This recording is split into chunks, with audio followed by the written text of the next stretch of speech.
Good afternoon or good morning, depending upon where you're watching us from. I am Ellis Dean, the Director of Digital Program and Production here at blackdoctor.org. And I want to say happy Martin Luther King Day.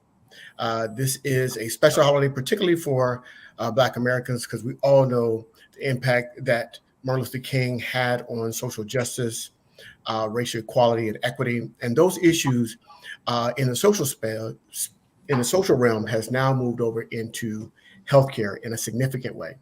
So last year we did we did our inaugural State of Black Health, and we talked about some serious health conditions. We talked about COVID and the ongoing crisis with COVID. We talked about breast cancer, multiple myeloma, and a host of other issues. So I encourage you to go back and watch that programming. It was fantastic.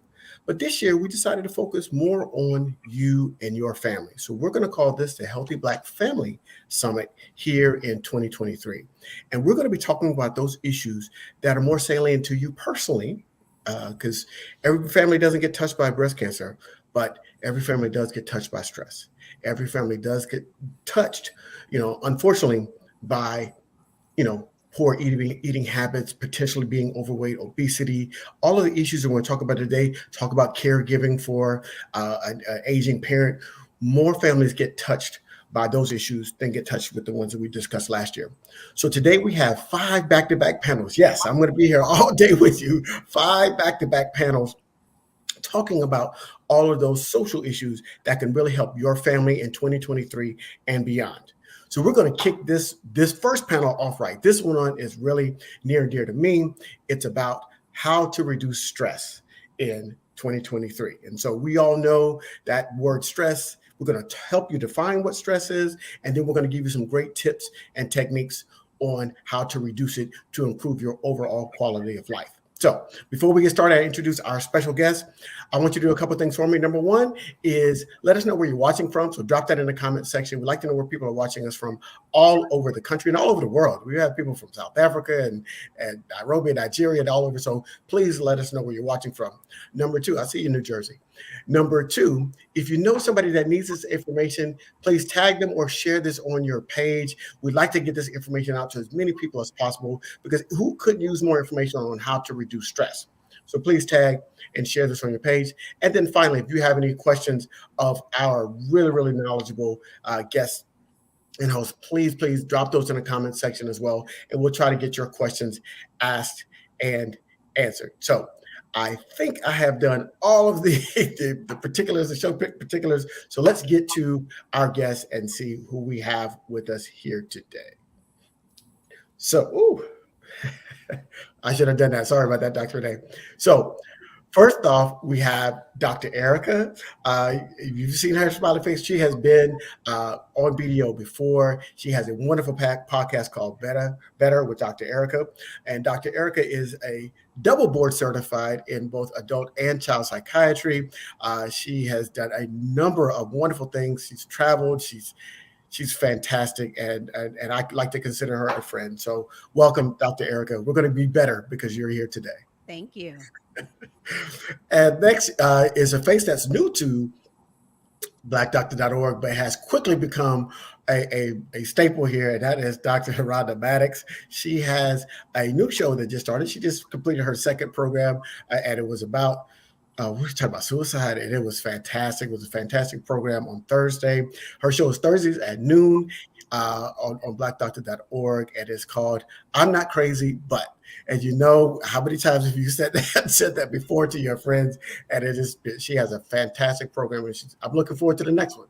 And I'm just producing it, so I'm just like, hey, I'm excited. So welcome, Dr. Maddox. She is also a psychiatrist based out of Arkansas. So thank you and welcome for joining us, Dr. Maddox. My pleasure.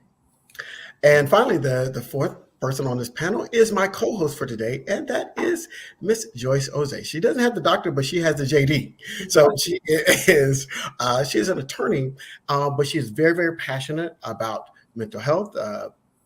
And she started a program. You've seen her program on blackdoctor.org. It's on every other Tuesday, and it's called Cultivate Your Mental Wealth with Joyce Oze. And so we are here, and she really chronicles her personal journey through her mental health challenges and how she overcame them. And it's just a wonderful kind of firsthand account of really, and she's got some wonderful followers there. And I enjoy producing that show as well. So we got all the particulars out of the way. So I'm going to ask the very first question, and I'm going to throw this to you, Dr. Erica. Let's start off with you. And what is stress? Is there a universal definition, or is it something that's more individually defined? Stress is one of those words that is kind of innocuous that everyone feels like they know what it is. But if you say, what is it? It's like, so I'd say there are numerous ways to look at it. But to me, one of the simplest things is anything that's going to cause any kind of emotional, mental, or physical strain. Okay. Dr. Maddox, the question is it more about how we respond to stress versus the stressor, or is it really kind of dependent upon the stressor that's going to determine the level and the impact that it has on the person? I think perception is everything. And so we can have the same situation happen to us, but how we internalize it is really important. For instance, if a drug rep drops me off some documents that I think are going to be helpful for my patient, and I'm like, oh my gosh, this is amazing. Thank you so much. My patients are really going to love it. And the same thing happens to Dr. Erica, but she looks at it and she thinks, oh, I should have known this.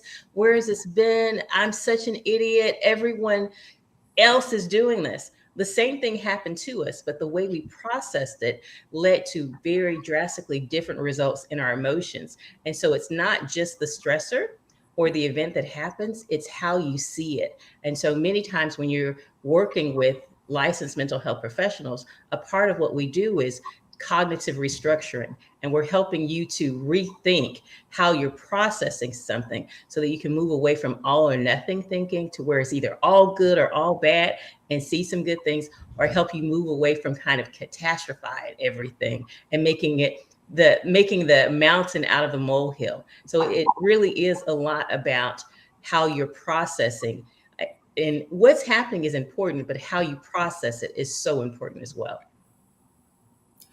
Dr. Maddox, I love what you're saying about how we process stress.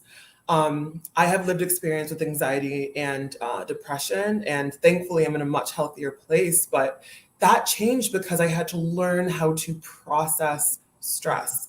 And I linked stress with anxiety. We can get into that a little bit later, but I'm curious what either of you think about the impact on stress and our bodies, and just what that stress processing can do to our bodies. You go ahead.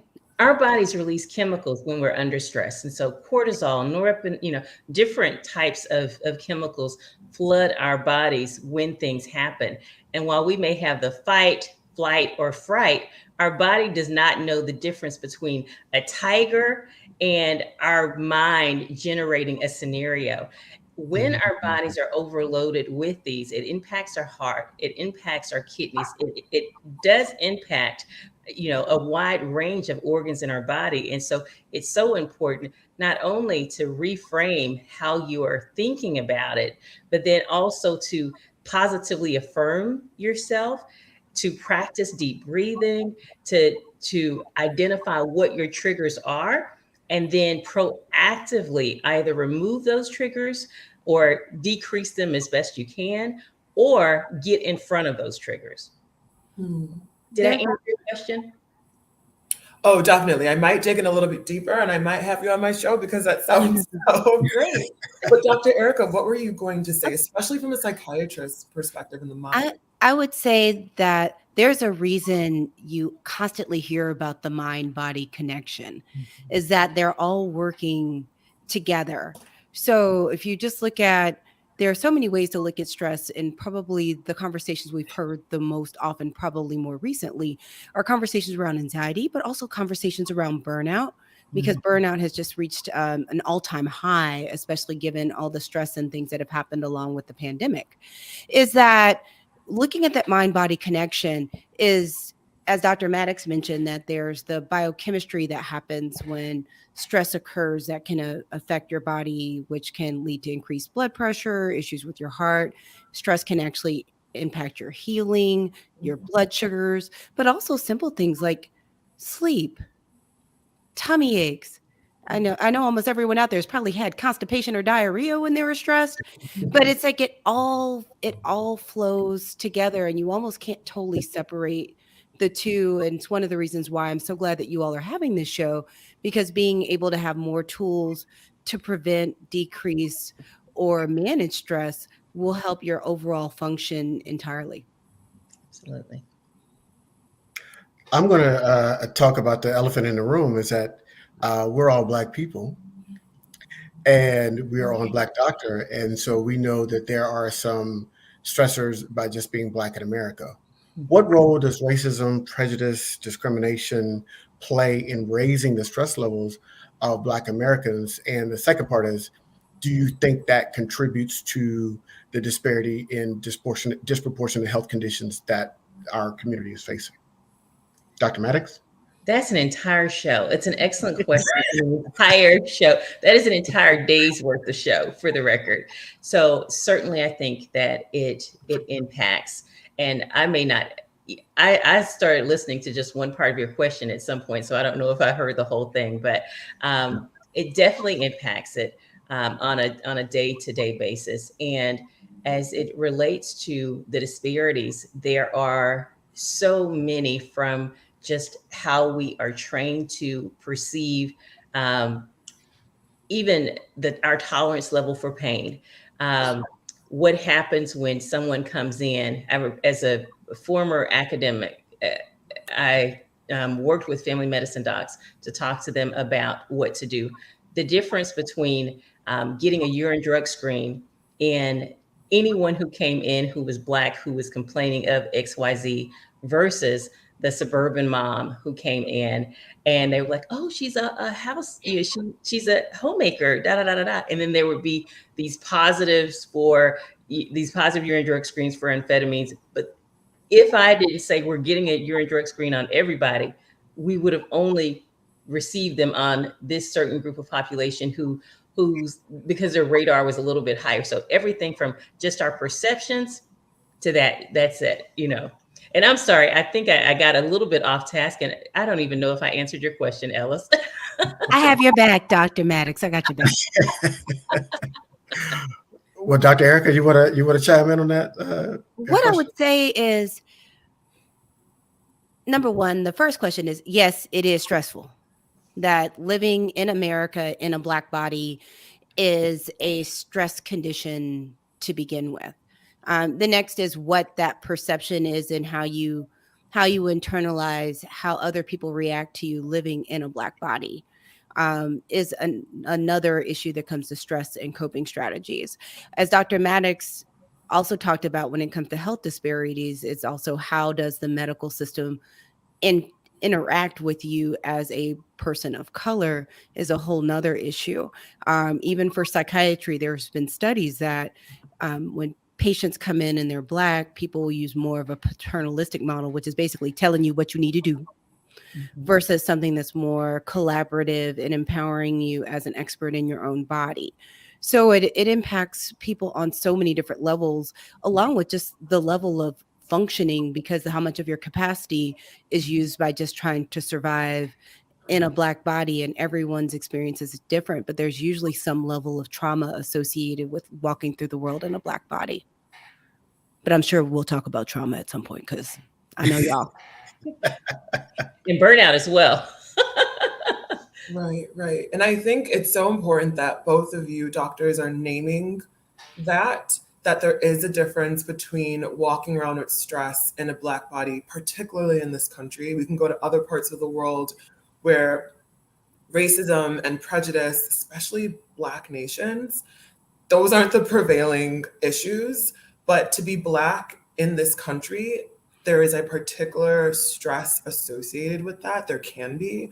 And I think, as you all have stated so well, we have to identify it. We have to call it what it is. And I'm really grateful that we are being open and bold and calling the issue what it is. It's diagnosing, right? That's what doctors do all the time. So we appreciate that honest diagnosis. Brenda, you have a great question that I would hope the panel can address. So How does stress affect our body as far as weight loss versus weight gain, especially in Black communities? A whole other show. Yeah, Is this you're part like, two? how many of us even on this panel gained some weight due to stress over the last couple of years? Absolutely. We're not going to talk about that, but Our cortisol levels are raised. And when you have elevated cortisol levels in your body, and you're carrying the weight of the world, one of the things that happens is you will start to see some of your weight get centralized in your tummy area, in your abdominal area, and that's what I suspect. That's why so many of, particularly in Black women who are carrying the weight of the world, whether that be caretaking for their parents, having their, raising, being the primary custodial guardian of their nieces or their cousins or whomever, you will start to notice that when we are not prioritizing exercising and healthier eating, that will have a lot of that centralized obesity or that tummy weight. And many times, even when we are prioritizing our health, it can get really challenging to lose. And especially as we get into our 40s and our 50s and our hormones start ganging up on us as well, along with those stress hormones, it really can impact our body in terms of when we're gaining weight. As it relates to weight loss, I'm not as much of an expert in that area as Dr. Erica, so I will let her chime in on that.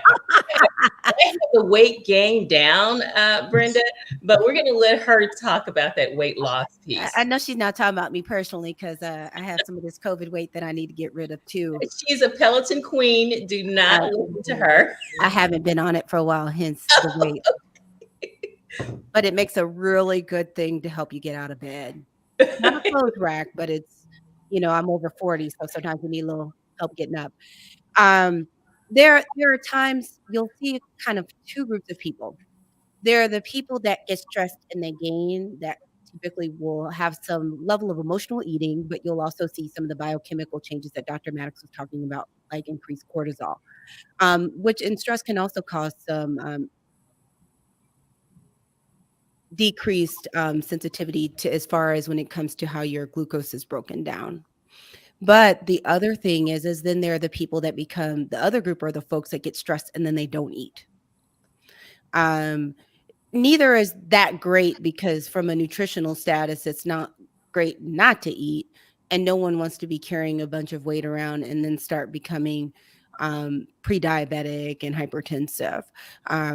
But the main thing is it goes back to that mind-body connection where what's going on in your mind can show up in your body, that if you're feeling physically stressed, if you're feeling emotionally stressed, that can show up physically in your body too, causing you to have these weight changes. But it's also one of the reasons why it's important to be able to have these types of conversations with your doctors, be they your primary care doctors or mental health professionals, because I'm sure all of you out there have experienced this, is if you're feeling really stressed or overwhelmed, you can feel like you're eating well and you're exercising, and it just seems like that weight it's invested in staying on you. It does not want to leave.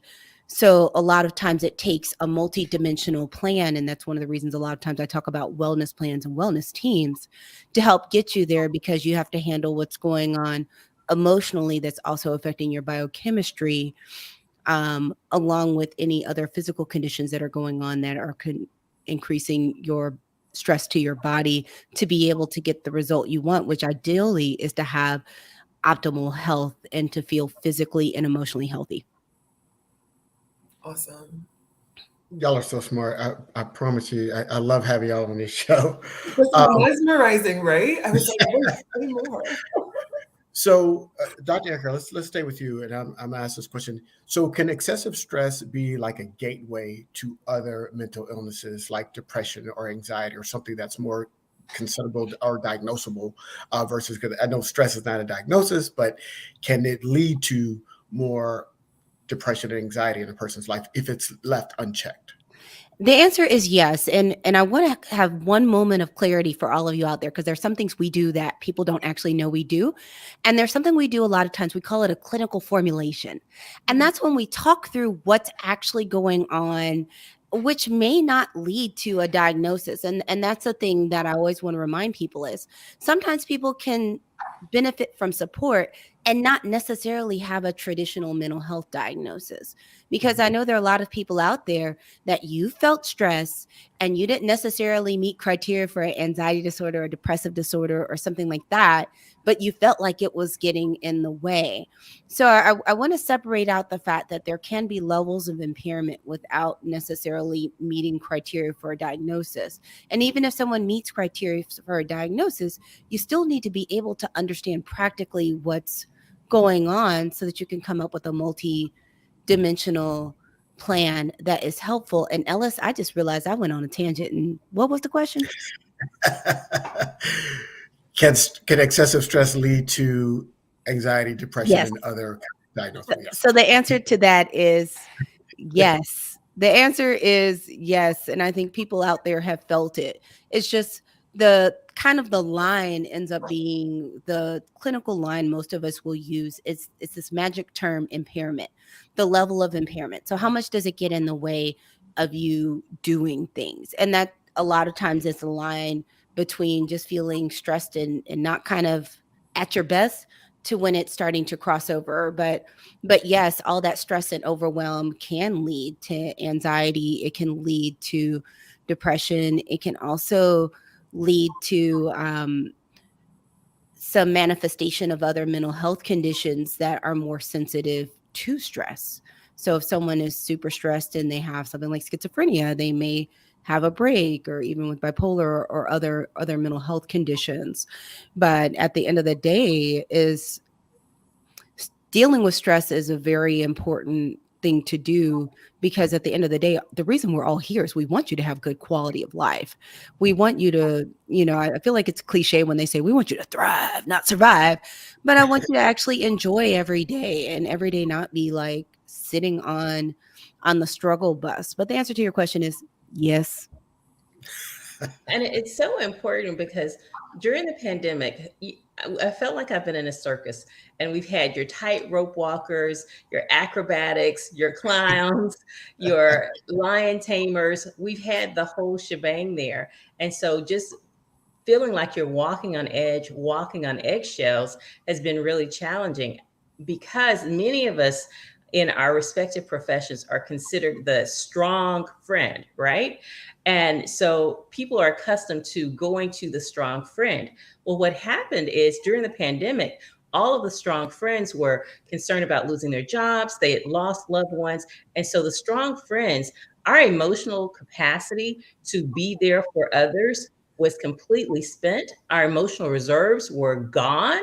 And we did not have the capacity to support in ways that we had previously supported. And so I started to tell all of those people who considered me the strong friend, you need a therapist. I no longer have the capacity to be that for you. I had 3 losses in 2 weeks that were major for me. And I did not have the capacity.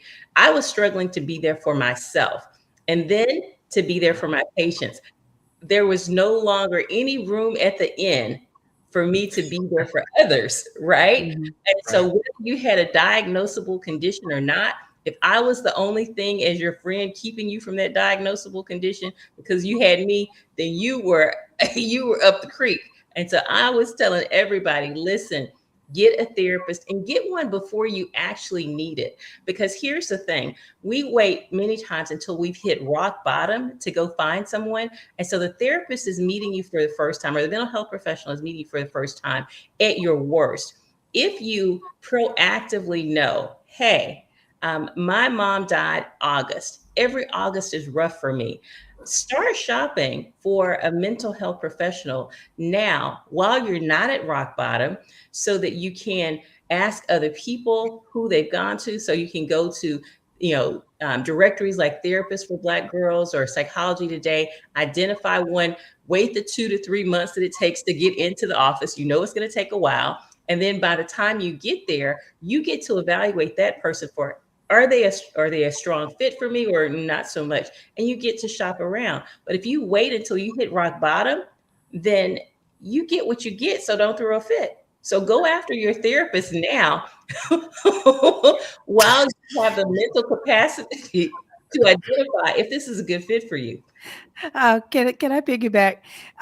There are two things that Dr. Maddox said that I think I want to make sure are very much highlighted. One is the fact that people have been having just profound capacity issues, and part of the work all of us do is find ways for you to create capacity because there's been so much overwhelm. The other is mental health professionals are not simply just for crisis. If you ask me my honest opinion, which you are, is everybody could benefit from a therapist or someone to hold space for them, because our job is literally to create a safe space, to hold space for you, and to be there. And then you don't have to do any of the mental gymnastics. The, hey, should I tell them this? What if they get upset? This might involve them, or they're overwhelmed and they're stressed, or their mama just died. I can't tell them what's going on. Or, oh my gosh, they lost their job. The fact that I'm stressed at my job, at least I have a job, so I can't tell them about that. Is you lose all of that. It's going to be someone that you can talk to, process with, that has no stake in you other than helping you heal. Right. That can hold a safe, neutral space. And I'm a fan of having it all the time, because as Dr. Maddox said, the thing that's tough now is everyone's on the struggle bus.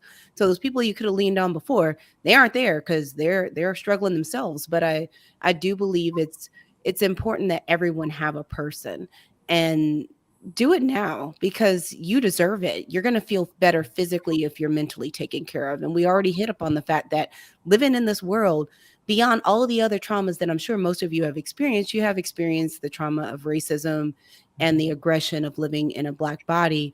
And that untreated trauma a lot of times impacts your relationships. It impacts your joy, your ability to feel love, to give love, to even accept love. And those are things that are going to increase your quality of life. Absolutely. And know when to say when, right? So after George Floyd, I did not have the capacity. I remember I went to work the day after I learned about that. And let me just say, the murder, the senseless, the insane murder of George Floyd. And so I went to work, and I was a basket case. I didn't finish a single note. My nose was red. I was just a basket case. I took off that week, and I felt badly for taking off that week because I knew that there were so many people who needed me, but I could not show up and bring my best self to that space. I was so vulnerable, so open. People are accustomed to seeing me as friendly. I was just so raw. I didn't know if I would be snappy. And my patients and my friends and I deserve to show up in this world in my best place. And I couldn't do that. And so, yes, I took off for that week, very short notice, but I had to have it in order to come back and be able to deliver quality, because it's not just about me showing up, though people talk about showing up. I want to show up and deliver the best version of myself as well. And that is what I am wanting from the people that I serve. And that's what I absolutely insist on bringing myself. And so now is a perfect time. I am crystal clear on the fact that I got a psychiatrist in med school. My mother didn't believe in psychiatrists, so I waited until she died to do it. But I got a psychiatrist in med school after her death. I've not consistently had one all the time, but I certainly have one now. I have a coach now. I have multiple coaches, actually. And so I have a team so that I can deliver in the best way possible. And that's important for me. And I think we have been so conditioned to never let them see you stress. If you want something done, do it yourself. And some of those messages that we internalize as children no longer serve us. And in fact, they hurt us. And so we have to unlearn some of those messages. This is what happens when excellence is in the room. I'm like buzzing. I am excited. I hope y'all who are staying in tune are excited, because these are so many gems. And the prevailing word from this most recent conversation is proactiveness. It is so important to be proactive about stress, our response to stress, and you both described it as having a team. I love, Dr. Erica, what you talked about, it being a multifaceted wellness plan. Your mind, your body, just handling your day to day and not waiting until it is trauma or crisis. And Dr. Maddox, man, I still relate. I didn't get diagnosed until law school. And I'm a civil rights attorney, and having to go to work while you're watching the world burn and watching the world attack people who look like you. But you talked about proactively setting up boundaries. And how many of you guys in the audience can relate to having to be the strong friend or the strong person? So we need to consider what stress does in our relationships. Can stress be transferred? I know that there's a way to a pregnant mother can actually transfer stress to her unborn child. Let me know if that's a myth or if that's true. Or how about just transferring it to a friend, to a roommate, which kind of underscores the importance of boundaries so that we can avoid the transfer of stress, if that's even possible. So can we talk about maybe a biochemical transfer of stress if that happens, and also looking at how we can transfer stress to spouses, partners, friends, and how we avoid that? That's kind of a two-part thing. On one end, I'd say there's a capacity to transfer energy in any kind of interpersonal interaction. It's one of the reasons you'll notice if you come into a room and someone is real frenetic or irritable, it feels very uncomfortable because you can literally feel their energy. Yeah. But also, if you look at some of these other kind of major relationships versus you just step in a room with someone, is someone stressed, or, even if they have anxiety or trauma or something else or depression, it's going to affect that lens of how they see the world, which is going to impact how they're going to interact with you.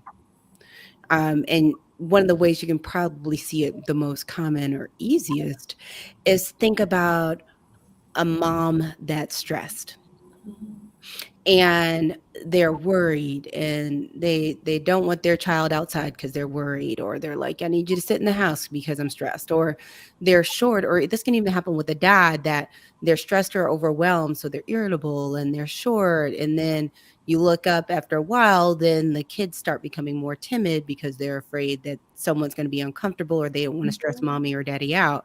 But also biochemically, we can extrapolate it down to stress. They look at it more probably with higher levels of mental health impairments, as far as how it can impact how other generations' genes are actually displayed. So the answer to your question is yes and yes. I love the wrap-ups, but yeah. Can I add one thing to that?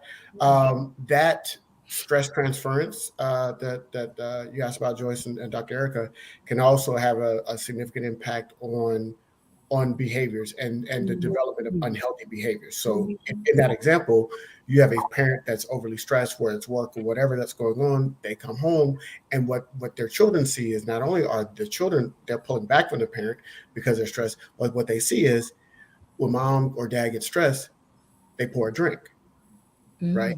And so they start pairing, when you're stressed, you drink. And so that unhealthy learning can just happen just by observing. And so when you see, okay, this is how you deal with stress. And even though it's unhealthy, because when mom drinks, then she might get a little bit more loud, she might get a little bit physically violent, but you're still pairing the behavior, and what she thinks is calming the behavior is really not. It's exacerbating it. And so there can be a really unhealthy situation that gets generated from that simple kind of reaction, the stress reaction, an inappropriate stress reaction, by just going to drinking instead of going to a counselor or having somebody to talk to. So it can really spiral out and ripple out to have a significant impact, not only on the person that's feeling the stress, but the people that are in their circle of influence. And think about it like after your mother loses her mother and you're a child. And so your mother is going through depression. She's not cooking.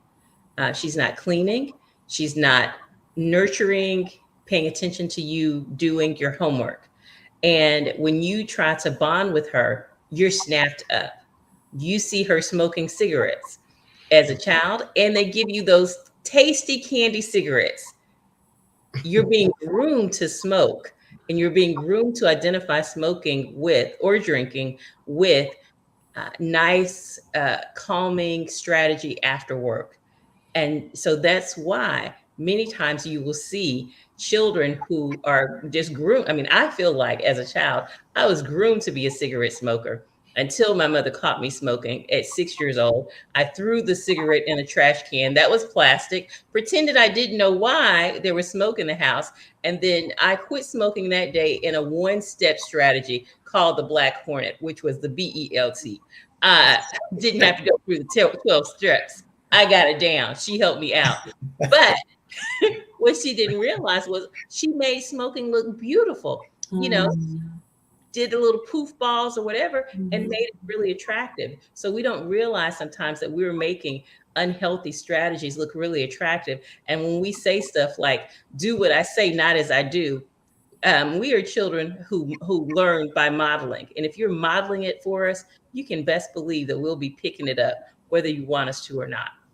And before we go to the next question, can we talk about where some people are at now and maybe the guilt associated with behaviors that they may be transferring, or maybe when I was my most anxious, I know I made people around me uncomfortable. So how do we process that as we're trying to pivot to more healthy spaces and just kind of deal with, oh my gosh, I'm that person that picks up a drink after work, or I'm that person that gets real snappy when I'm, stressed. How do we also process so that we can pivot?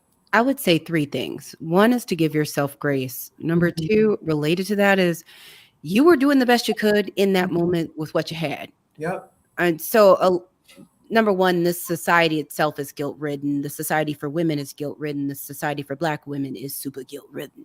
I mean, I don't know anybody whose grandmother or mom wasn't the queen of the guilt trip. My grandmother was epic. Number 3 is really embracing the fact that even though we can't do anything about yesterday, each day is a new day to make a new start. So at the end of the day, give yourself grace.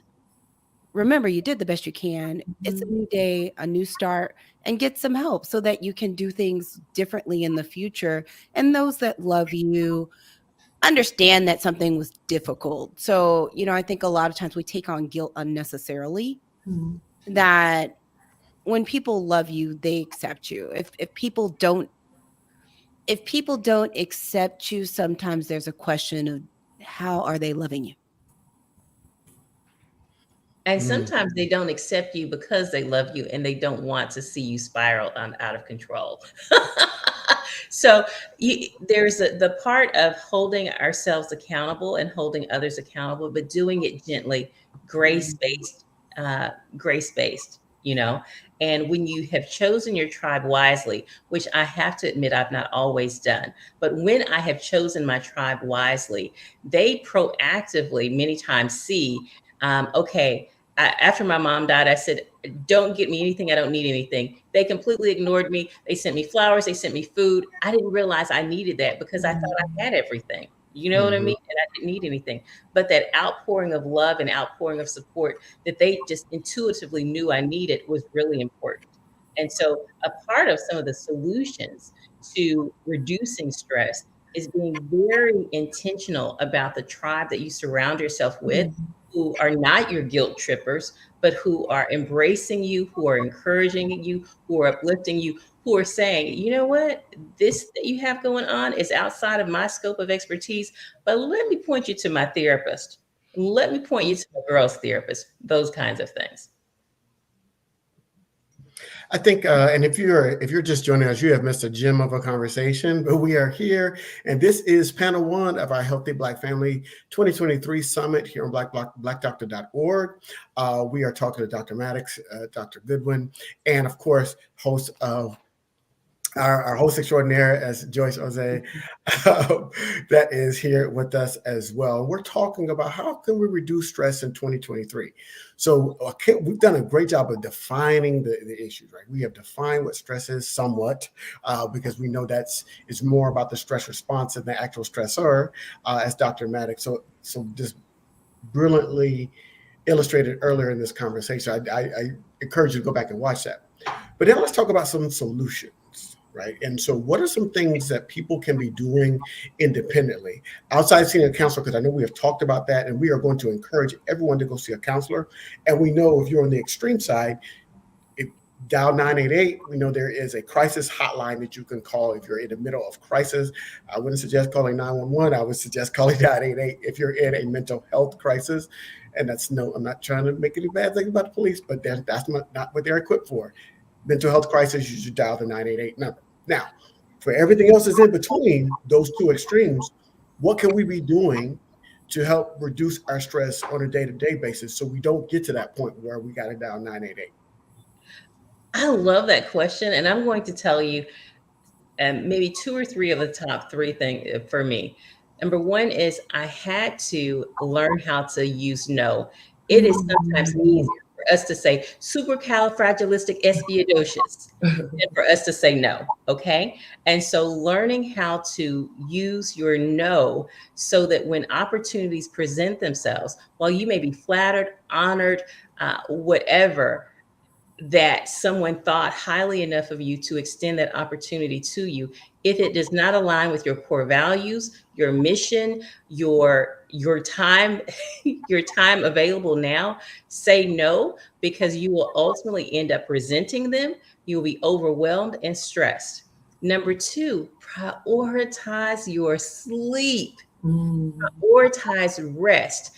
And let me say prioritize rest rather than sleep, because I have people who tell me they wake up out of their sleep in a panic. They wake up out of their sleep with their thoughts going really fast. And so I know that we live in a hustle and grind culture right now. And I'm going to tell you, long-term hustle and grind is bad for your health. It's bad for your health, and it can be bad for your wealth, because if you get ill, listen to me, health is the old wealth. Okay, that's old money. Your health, there's only one of you. So prioritizing your rest, and in that rest, and think about it, rest was so valuable that we have 3 religious traditions that say it is punishable by death if you were caught on the Sabbath at some point in time in their tradition. And why is it? Our body needs to recuperate, and we need to sit still with our Creator so He can download into us so that we can be available to those brilliant genius ideas. Okay. So and then number 3, feed your body like it is a temple that it truly is. You would put low grade fuel into a Lamborghini. You are a Lamborghini, darling. Upgrade the fuel that you're putting in your body. All those carbs can taste wonderful, but if they are not complex carbs, they're doing damage to your body over the long term. So every now and then, some nice, it's nice to pamper yourself a little bit, but don't let the pampering be every day, because your energy will take a hit.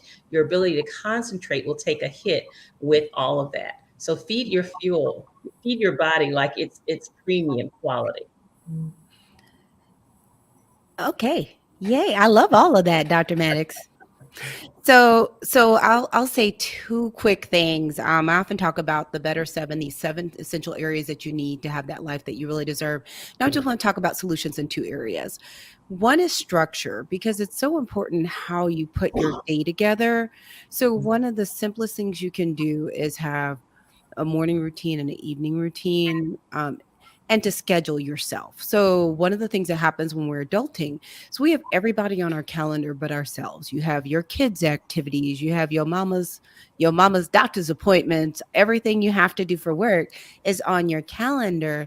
But a lot of times, nothing for yourself is actually on your calendar. So, all those things you need to do for yourself, that time for meditation or prayer, that time for intentional movement, that time to actually grocery shop, prep your food, or things that are going to help you feed your body like it's a temple, like Dr. Maddox said, you need to actually start putting those on your calendar, because one of the things we all do really well as adults, especially high achieving adults, is we will do what's on our calendar.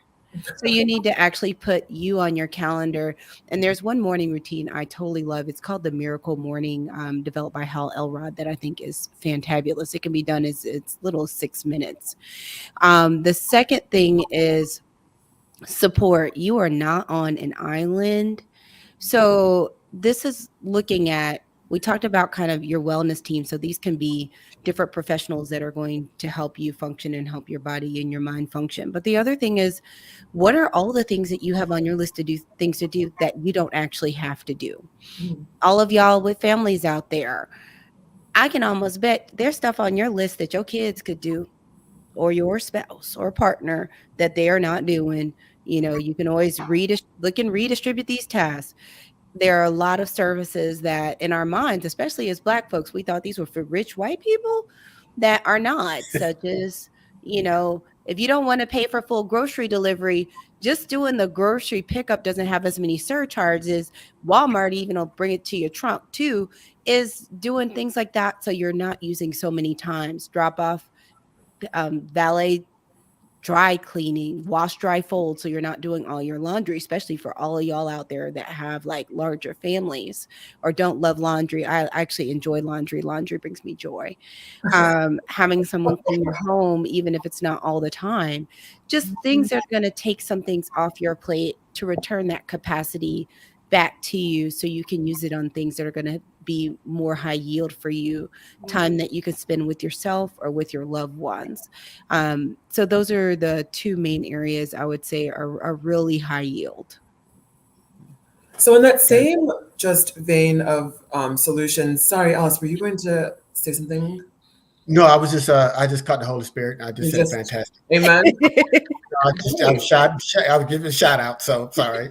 One of my favorite just phrases today: high yield, high yield. I love that we are going to normalize help, normalize community, normalize tribe and village. I mean, as Black people, community, village, tribe, that is indigenous to us. Mm-hmm. So none of these things are for any one race or ethnic group. That is for us too. And it's a lot more affordable, as Dr. Goodwin was saying. So definitely look at some things that are going to give us some high yield returns. Ooh, love it. But also another thing of solutions can be medications in this space. So can we talk about medications? Are there any that can be helpful in reducing stress or our stress response? And before we even go into that, what are some criteria that need to be met before medication can be prescribed? Do you want to start, Dr. Maddox? I will. So I felt like the wheels were turning. Yeah, they were. So I will say, in the population that I serve, a lot of people are averse to medicine, and so if they come in and I go straight for medication, it's a wrap. And so many times I do a pretty comprehensive approach to where we're talking about their circle of influence, so the people around them, because you know that can really contribute to a lot of your stress. We're talking about their diet, we're talking about their exercise, and then we're also talking about work-life balance, because there's so many people who are misaligned in their careers. And if you spend 8 to 10 hours a day with people that you despise, doing work that you hate, that is something that we need to talk about. So I will start in those spaces beforehand. And while I am doing a comprehensive workup, looking at your thyroid levels, looking at your glucose, looking at different things to see, do we have any other medical conditions that are masquerading around as mood disorders or masquerading around as anxiety disorders? Because if you have a thyroid abnormality, it can look just like mania. It can look just like bipolar disorder or depression. And so I want to go after that. If you have undiagnosed diabetes, or if you're diagnosed, but it's not well regulated, it can look just like depression. So we start with making sure that you are addressing your other conditions that may be masquerading as depression or anxiety or what have you. We do that, and we're really intentional about it. Um, and while we're doing that, many times you are connected with a therapist already, because there's some things that are going on with you that if you just start talking about it, you may not need medicine, because it's just the whole getting it out thing. And so use a lot of cognitive behavioral therapy, which is a fancy way for talking about addressing your stinking thinking. So if you have distorted thoughts that's impacting your mind, body, mood connection, we address that. Then, and unless of course you're suicidal, but we like to be doing those things. Wow. Now, if your sleep is impaired, if you're hearing things and seeing things, if your capacity to manage is just overwhelmed, and you don't have those 3 months while we're working this up, working that up, then we look at medicines that are particular to your situation. And so the medicines I would recommend are not cookie cutter.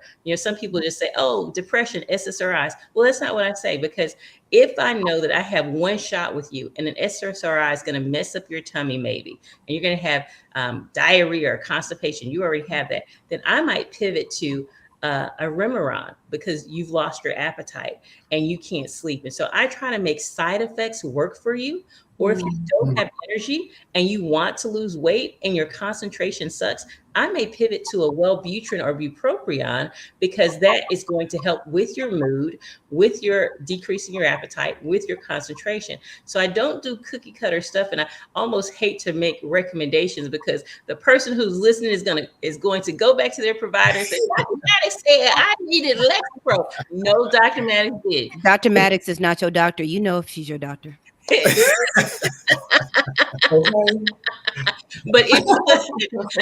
I'm licensed to practice in just a couple of states, but I am a coach. You can find me and I can coach you in any state. Okay. But don't go back saying Dr. Maddox said. Yeah, I promise you, I could enjoy this conversation for a number of more time, another number of hours.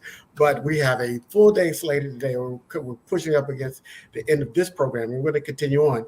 What was funny was earlier in the program, you are making reference to panels that we're going to have today.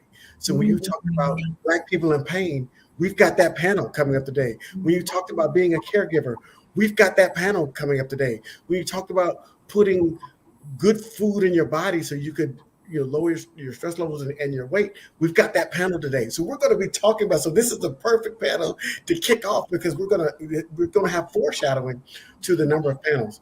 So stick with us. Thank you all. But next up at the top of the hour, we're going to be talking about skin and beauty tips and techniques. So we've got 3 fantastic dermatologists. They're going to come on and we're going to talk about how to maintain your skin regimen, how to maintain your hair regimen, all of those things throughout the year, particularly for Black people, because we know our skin is different and our hair is different, and we have to respond and treat it accordingly. So we've got that coming up, and then we talk about Black pain and caregiving, and then we're going to finish it off with our weight loss tips and techniques on how to eat properly and ways. And I'm going to share about my personal journey, because I'm trying to eat better now, and it is a struggle. So it's a real struggle. So we're going to give you some real tips and techniques on how to do that. I want to just say thank you all. Y'all are fantastic. I can't do the hard thing with my hands. I don't know. Maybe I broke my fingers too much. I can't. But you just know I'm doing it, right? Just know I'm doing the hard thing. Right now. An exciting lineup. We appreciate y'all, but we want to continue this hangout and this conversation. How can we find you? What are your social media handles? Where do you live? How do we find you all? Yes. I'm at Dr. Rhonda Maddox, DrRhonda Mattox, on all of my social media platforms. You should also come back and find me on blackdoctor.org on Facebook edition every Thursday, 11 a.m. Central Standard Time, 12 p.m. Eastern Time. Ellis loves to say 12 o'clock, and then my Central Standard Time people, they move. So 11 a.m. on Thursday, if you're Central Standard Time, 12 if you are Eastern Time. Ellis, Forget my check. East Coast bias. Forget my East Coast bias. I will put 11 a.m. Central Time on your Thank you. graphic. Repeat that handle. We're going to have it scrolling. And Dr. Erica Goodwin, how can we find you? Oh, Hi. sorry, Dr. Maddox, what's your handle so that we can have it on? It's right next to her name on the screen. Perfect. And Dr. Goodwin? That's fantastic. On social media, you can find me at Dr. Erica. As you see up there, DoctorEricka. My parents used all the letters. It's no letter left behind. The two other places to find me is I do have a podcast called Better with Dr. Erica. Ellis was actually a guest on my podcast. So I'd love you if y'all could check it out. It's on all major podcast platforms, but you can also find it at betterthepodcast.com. That's betterthepodcast.com. And if you actually want me to be your doctor, because as we said, we do not have patient-doctor relationships on the show. This was for informational purposes only. You can go to askdrgoodwin.com.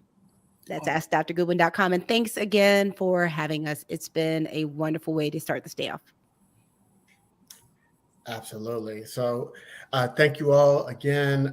We're going to continue this discussion because you're going to get to watch Dr. Maddox. You're going to get to watch Joyce's show on Tuesday. And Dr. Erica is going to be a regular here on Black Doctor, whether she's contributing to articles on the site or coming in and making appearances like this one. We have our big book. We need to talk about our mental health in every health condition. We need to talk about how it's impacting us physically as well as our mental in terms of whether we got cancer or anything like that. So we're going to have a mental health component to any discussion that we talk about in 2023. I guarantee it. And since I'm the director of programming, I can do that. So with that, I am signing off. So go get better, go thrive, and go tell somebody I'm not crazy, but. And I will say, that's the last thing I will say as we sign off today. Thank you for joining us. And we'll see you at